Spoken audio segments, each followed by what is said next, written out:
It took our friends down in Brazil to think of this one, a fishing school. We hardly believed it ourselves till we saw this picture. But that's just what it is, a school to teach youngsters how to be good fishermen. A modern church built in early colonial style is the center of a fine group of modern school buildings. The boys start every day of their lives by going to church, which is more than can be said of some fishermen we know. And we feel pretty sure that one of the things these lads give thanks for is that they're not in an ordinary school. Each boy probably says to himself every day the Portuguese equivalent of, gee whiz, everybody loves to go fishing. Here I am in a place where I can go fishing every day. If you're a Brazilian boy, you don't go to this school just because you have the idea that you'd like to. The first thing a boy has to make sure of is that he's born the son of a fisherman. Yes, all the students are sons of fishermen. And thus Brazil is doing a lot to maintain the standards and traditions of an ancient and honorable calling. The boys are chosen by the governors of the various states, and they come from many places all along Brazil's extremely long coastline.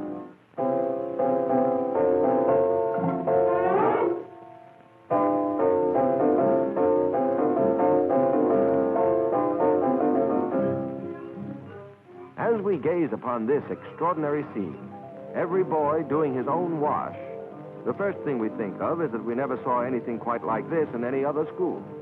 The idea is that it helps to teach them self-reliance and independence. However, there isn't much danger of any of them becoming professional laundrymen. They do it, but they're not perfectionists. They're much better at fishing.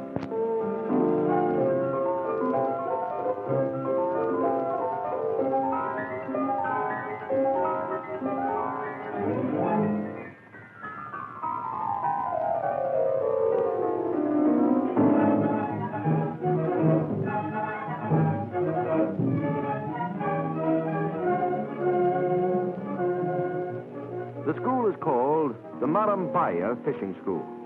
It's at the end of a great peninsula about 50 miles south of Rio de Janeiro and faces on the bay of Ilha Grande, a spot chosen because in the surrounding waters fish are plentiful. The whole enterprise is one of the favorite projects of President Vargas and certainly is an example of the vigorous progressiveness of our great South American neighbor and ally. The boys learn, besides a lot of other things, semaphore signaling, marine rules and regulations, and the handling of small boats. And from hard-bitten old fishermen, to whom a sailing craft is the noblest work of man, they learn all about rigging and knots and canvas, what to do with them and what not to do. As service in the armed forces is compulsory in Brazil, these lads will do all right for themselves in the Navy later on.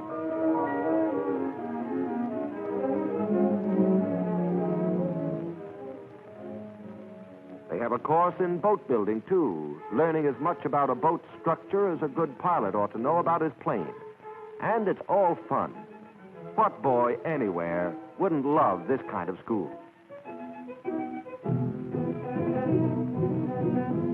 And they learn how to make these important tools of their trade, nets.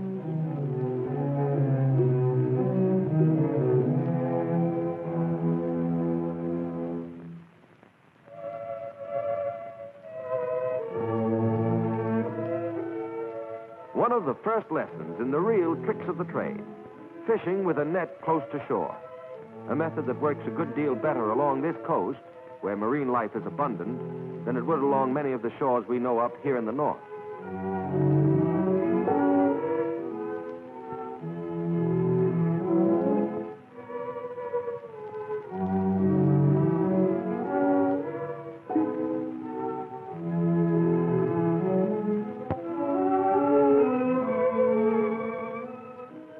The boys never know what's coming in that net.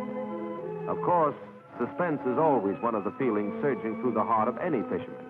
Let's just wait and see what they've got.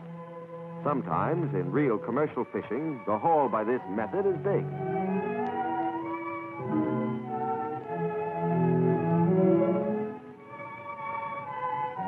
A stingray. He picks it up just so. For the fish, which has a very poisonous sting, can do a lot of bodily damage to anyone who doesn't know just how to grasp the creature. and the sea turtle, destined to justify his existence on Earth by becoming beautiful soup.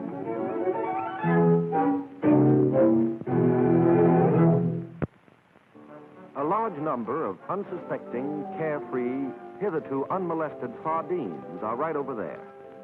If the sardines were thinking creatures, they would feel a good deal of self-importance, for they contribute in a large way to Brazil's tanning industry. This netting of sardines is one of the really important things the boys have to learn. We're watching real sardine fishing. Some of the boys are aboard, as we'll see presently, learning all about it.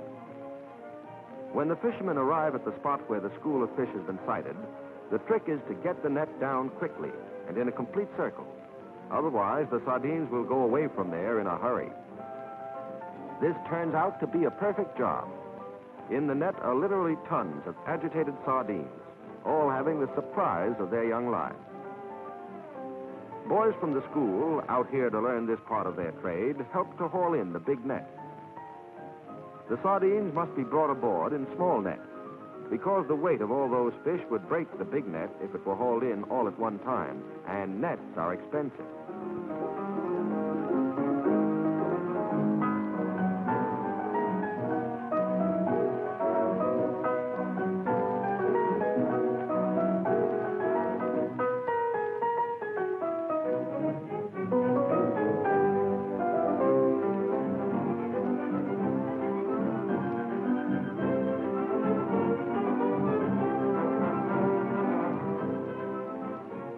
As soon as the fish are all aboard, they are basketed and hustled back to port and into the cannery the same day. A catch as big as this is valuable, and the boys are taught the ways of making sure of such hauls, and then how to handle the big catches quickly in order to protect their market value.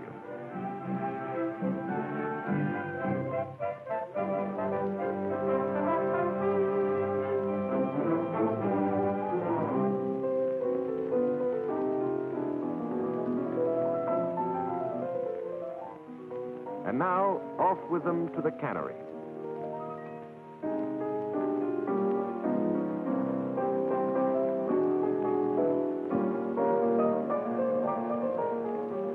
In the cannery, the sardines receive so much careful individual attention that they would all feel pretty flattered if they were in any position to know about it.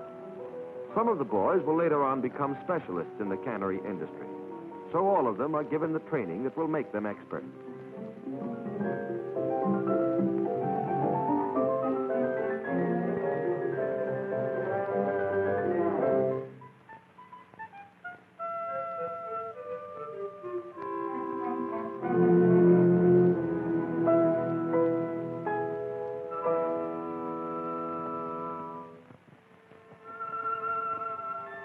The nets are under daily inspection and repair. This naturally isn't as much fun as fishing, but every boy has to acquire the necessary patience and painstaking care. They all become expert net repairers.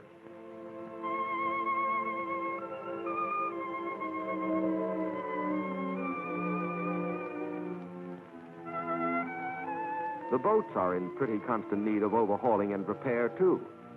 And who does all that work? The boys.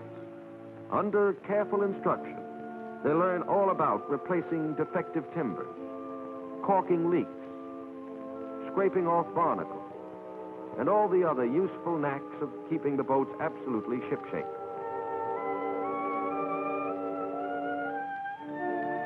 And now you can have three guesses as to what the boys do on their days off, their holidays. That's right, they go fishing. As we said before, every boy likes to go fishing. For these budding professionals, fishing from a pier with bamboo poles is as much fun as it is for anybody. And if you ask them, "Está picando?" which is the Portuguese for having any luck, they would say, "Assim, assim," which is the Portuguese for, yeah, pretty good.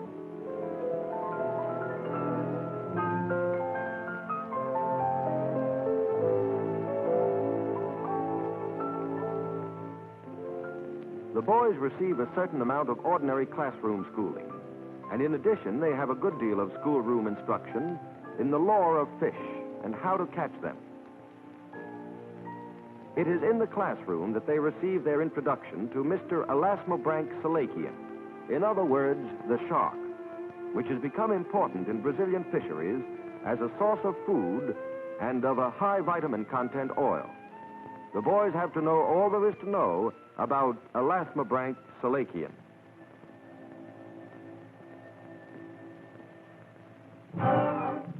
And now they're ready to meet Mr. E.S. face to face, which is a pretty exciting business. The boys have a lot of lines with baited hooks anchored out here, in the places where they've learned the sharks like to do their own prowling and fishing. The boys come out here every day.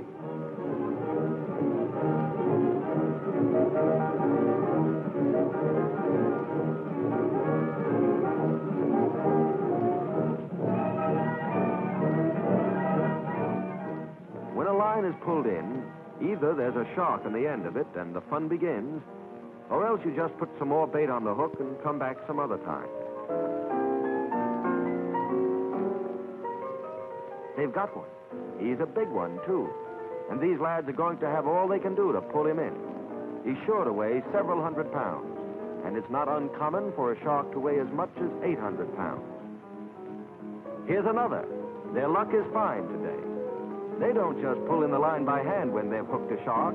The big fish are much too heavy for that. The boys use a block and tackle for the job.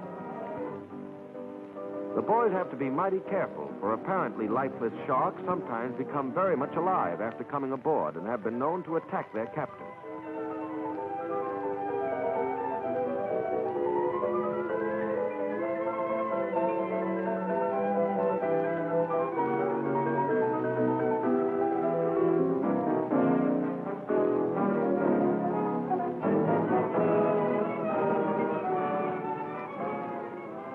Still another one. This is going to be a grand haul. It will be news to some of us that the shark fisheries have taken on so much economic importance. These boys are not taught shark fishing just for the fun of it. No, elasmobranch salacian, if not exactly beautiful, is of considerable commercial value.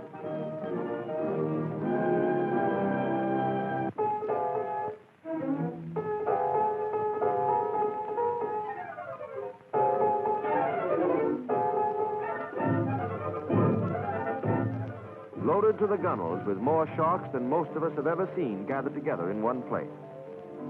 And as soon as the boat reaches shore, the catch is unloaded and taken to the factory.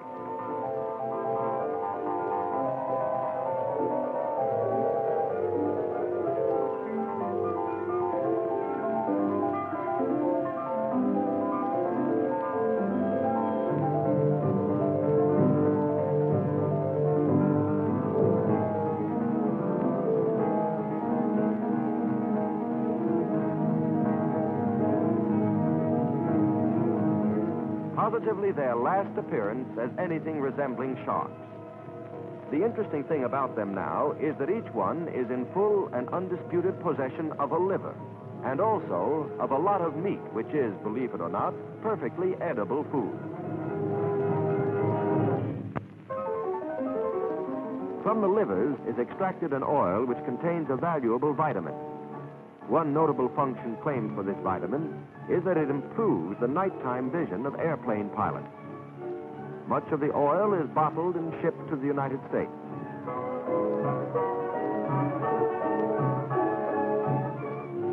The shark meat is cut into small pieces, well salted, and given a thorough drying in the sun. It has taken the world some time to discover it, but shark meat is good food and tastes a good deal like codfish. Such is Marambaia, the unique school for fishermen, where Brazil is setting all the rest of us a fine example. Brazil is sure of a continuous supply of experts in a calling vital to the country's economy and food supply. And meantime, what a good time those boys do have.